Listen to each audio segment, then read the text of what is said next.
Membunuh monster ini akan memberinya kehidupan. Benar saja, seekor cacing mayat yang telah bangkit muncul dari tubuh monster itu. Gadis itu meraihnya, menangkapnya dengan tangan dan menghancurkannya berkeping-keping. Tanpa sepengetahuannya, parasit monster itu telah berpindah diam-diam ke tubuhnya. Tak lama kemudian, punggung gadis itu mulai terasa aneh. Ia mengangkat pakaiannya dan melihat segerombolan cacing mengurumuni dadanya. Ketakutan ia menjambak rambutnya hanya untuk melihat semuanya rontok. Kemudian sebuah mutasi terjadi. Cacing mayat di dalam tubuhnya mulai bekerja. Menyuntikkan ingatan baru, tubuh wanita itu membengkak dan berubah bentuk, membuat separuh wajahnya tak dapat dikenali lagi. Cacing-cacing mayat terus maju melahap seluruh wajahnya. Tangannya kini terpelintir cakar-cakar tajam terentang dan wujud monster itu pun terbentuk. Setelah transformasi, ia segera pergi ke kamar temannya. Temannya yang ketakutan itu berbalik untuk memeriksa tetapi tidak melihat apapun.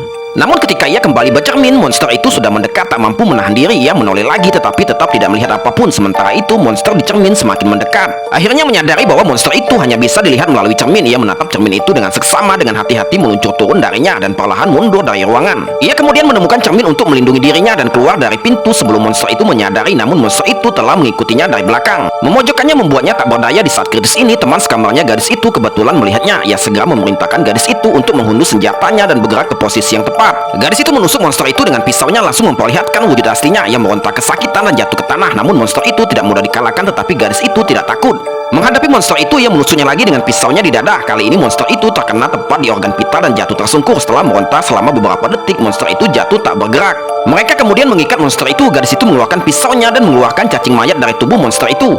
Gadis itu mengeluarkan pisaunya dan mengeluarkan cacing mayat dari tubuh monster itu. Kali ini mereka belajar dari kesalahan mereka. Gadis itu hanya memasukkan cacing mayat ke dalam mulutnya dan menelannya bulat-bulat. Benar saja, sesaat kemudian monster itu kembali ke wujud gadisnya.